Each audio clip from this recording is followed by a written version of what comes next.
Hey, what's up, guys? It's been a while. So, update on the car.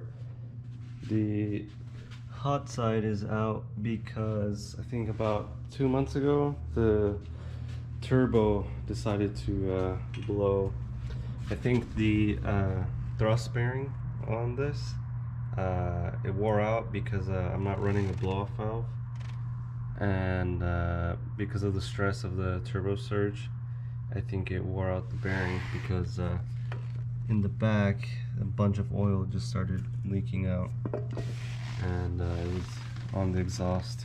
So yeah, so I had to take apart the whole entire turbo, and I had to buy myself a new turbo, and so I did that, and I went with a 2871R.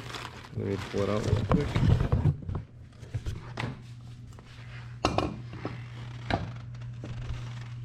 So yeah, this is the new turbo. It's a Garrett GT 2871R with a 64 AR housing, exhaust housing, and I believe this is a S15 front housing. But yeah, compared to the old turbo, this thing is huge. So if I put them side to side, you can just see the big difference between them. So yeah, luckily all the manifold and all the pipes worked. I just put like a GK Tech adapter for this pipe, but this one should just be using this one from the Tomei kit that I have, that I'm running. So I also got new injectors, got bigger injectors. These are Deechworks 740cc injectors. I'm keeping it side feed injectors. So I'm gonna be installing that right now. Still waiting a little bit on a couple stuff for the turbo, but I should be installing that soon. And after that, I'm also installing, right here I got oil temp sensor with the super mini oil temp sensor gauge, and I'm just waiting on a new oil pressure gauge that will be running on my Link canvas gauge. I'll show you guys that. I don't think I have shown it, but yeah, so I'm running the Link canvas gauge right here. So no more AFR gauge right here. It's actually under in the dash because I still need it for it to read AFRs to the ECU. But yeah, I got that gauge, so yeah, just be starting on installing these.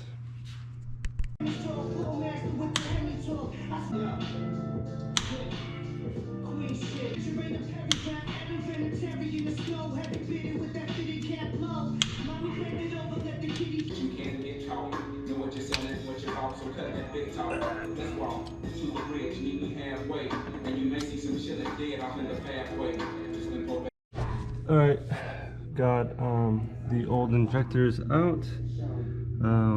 Luckily, well, unfortunately there is one. I'm still using one of these Phillips screws, which really sucks. But for the most part, I'm using these Allen keys heads because it's way more easier and you won't strip them. But that Phillips one was being a bitch, but I was able to use one of these and just hammer it in, and then it got a grip and took it out. So now I'm just gonna clean up these ports a little bit, and then gonna be installing the new ones. I'm gonna have to lube them up before I install them.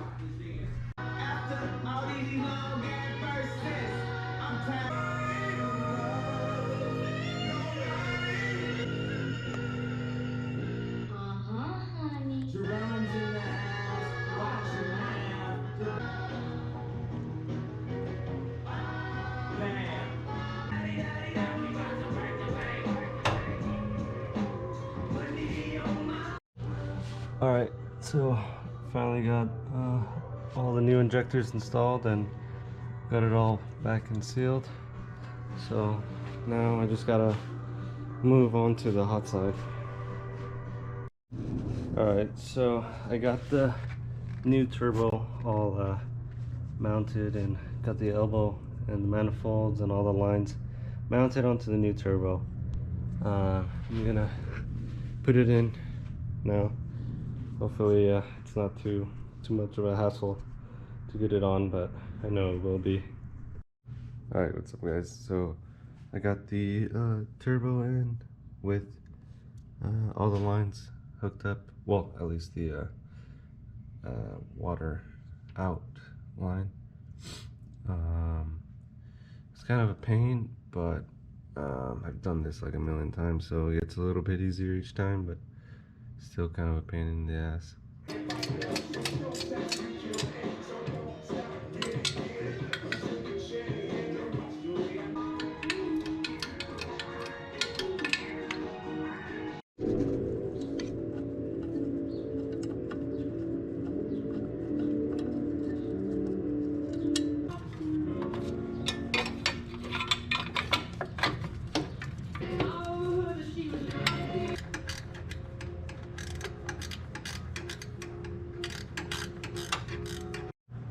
Alright, so got the whole hot side finished up, got everything back on.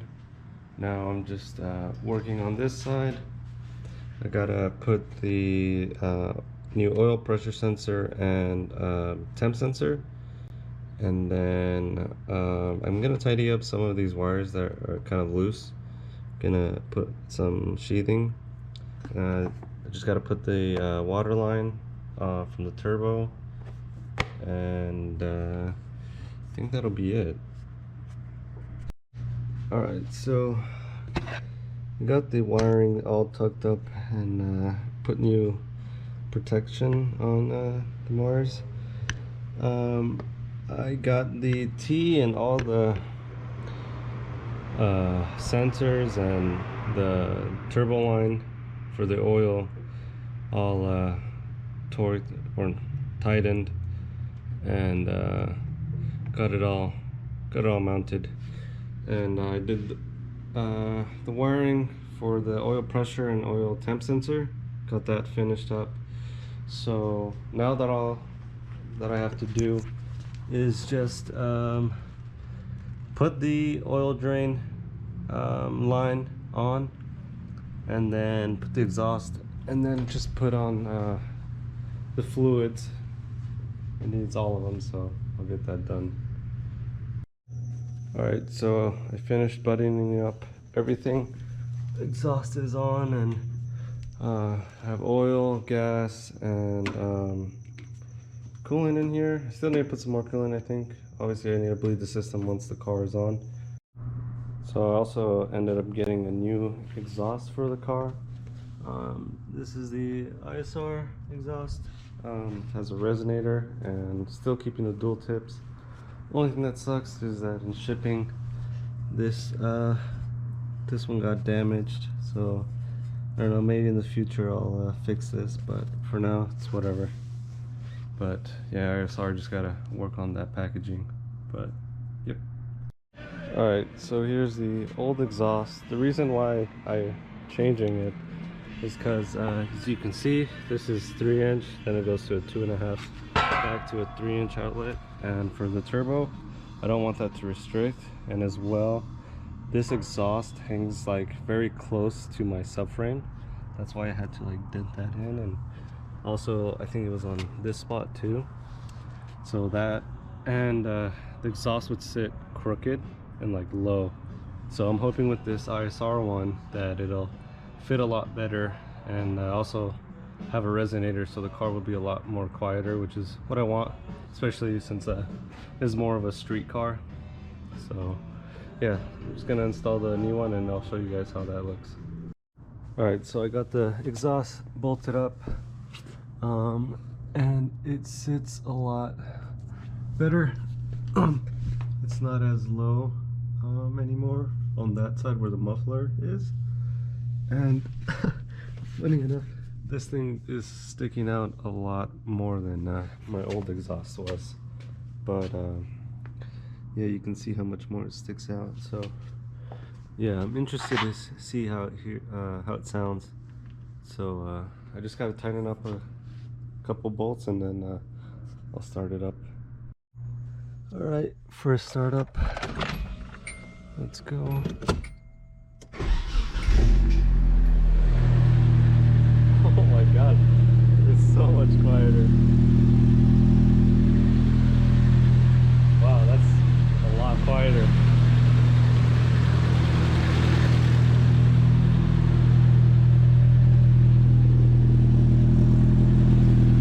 I can actually hear myself now. Alright, I'm gonna let it warm up and then I'll give it a couple revs to see how it sounds.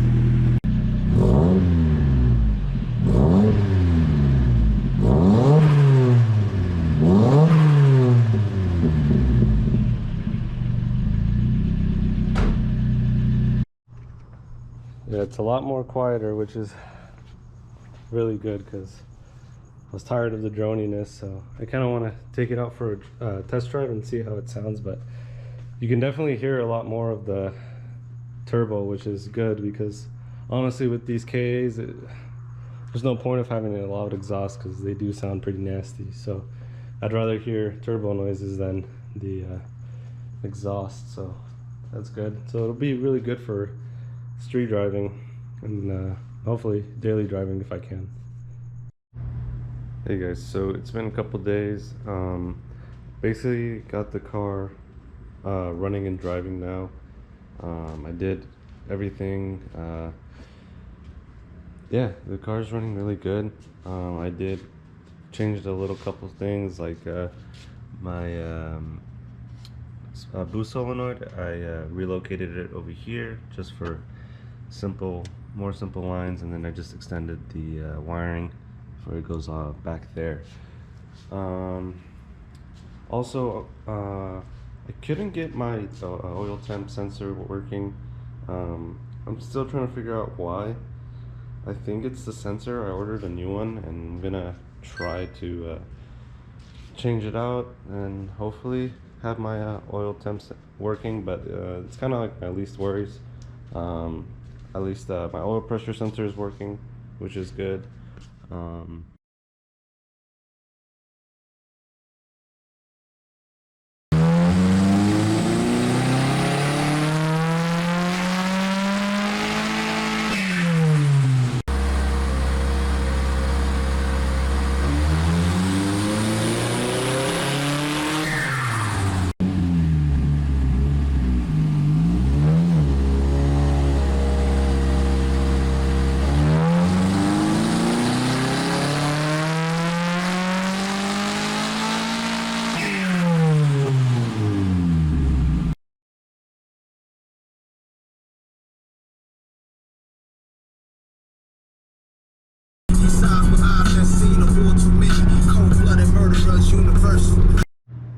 Alright, so what I'll be doing today is I got a coil rod, the end flow for the KA, and then I'll just show you guys what it looks like. Ow. So this is the new end flow radiator. There's the coil rod right there. And also bought the cap for it, and yeah, it's pretty nice. Also with doing the radiator, I decided to get a Nismo thermostat, just because right now I have a ISR one, and I don't know, I just feel that the Nismo one is more reliable in the long run, hopefully. I don't know, just I said why not, you know. So this is the Nismo thermostat. Gonna be installing that. Got a gasket from AutoZone, and so yeah. Alright, so got the radiator off, and now I'm gonna put the thermostat, and I put some RTV on there, and then I'm gonna put the gasket, and then just a little bit of RTV here just to make sure it has a good seal, no leaks. Alright, so got the new radiator on.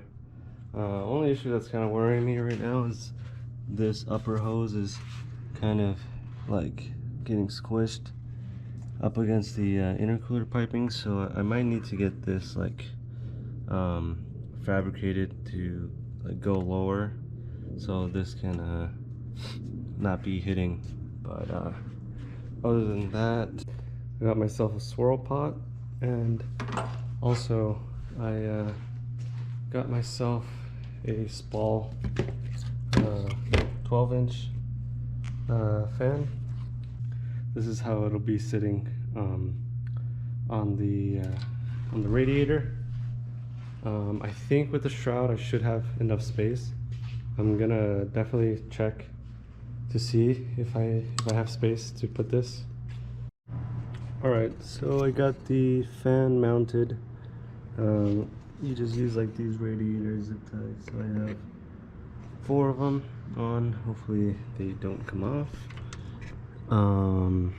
Yeah, basically it goes through the radiator and through the condenser fan as well, just for easier like access to remove this if I need to, instead of having it in between the radiator and the condenser. So yeah, pretty easy.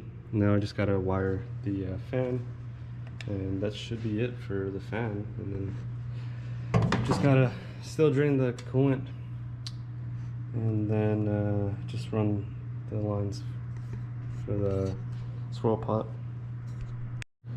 Alright guys, so I got all the lines routed for the swirl pot, and I also just got the whole fan wiring done. It's right here. I have the relay, and then have the little circuit breaker. So basically I'm running it to a switch over here in the car. So when I have the car in ignition, I have this button right here. If I just click it on, you can hear the fans kick in, and I can show you guys that it works. So I have this piece of paper here, and I just put it right here. See, it's sticking, so it's pulling air, and yeah, so pretty simple wiring, not too crazy, just tedious, but yeah, got it to work. So now I just gotta put everything back together and put coolant in the car, and then just start bleeding the whole system. All right, so also I was able to finally install the oil temp sensor. So you can see now it's reading. So I'm gonna start the car and check for leaks, make sure that sensor is not leaking. So that was basically the problem that I was having with the sensor not working. So let's just start it up.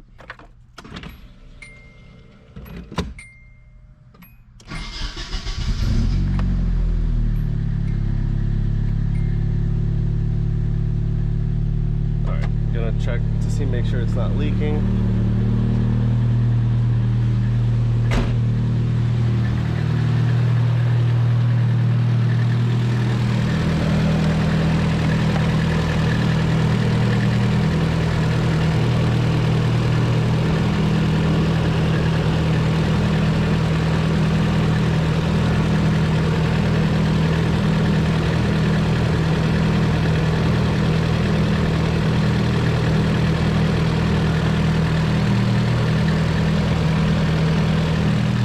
Seems fine right now. Just had like little residue because of needed to clean it, but it doesn't seem like it's leaking right now. I'm gonna keep monitoring it, take it for a drive, make sure it's not leaking or it doesn't back out. So oil temp is working. Don't know if you can see. Probably not, but temps are all good right now.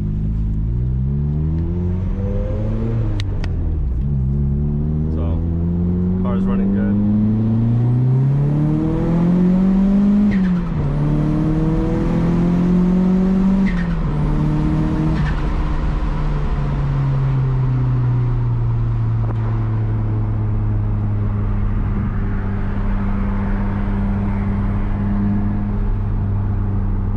love the turbo noises that it makes. I don't know if you guys can hear it, but it's just amazing. So what I wanted to show also was I got my friend Jeffrey.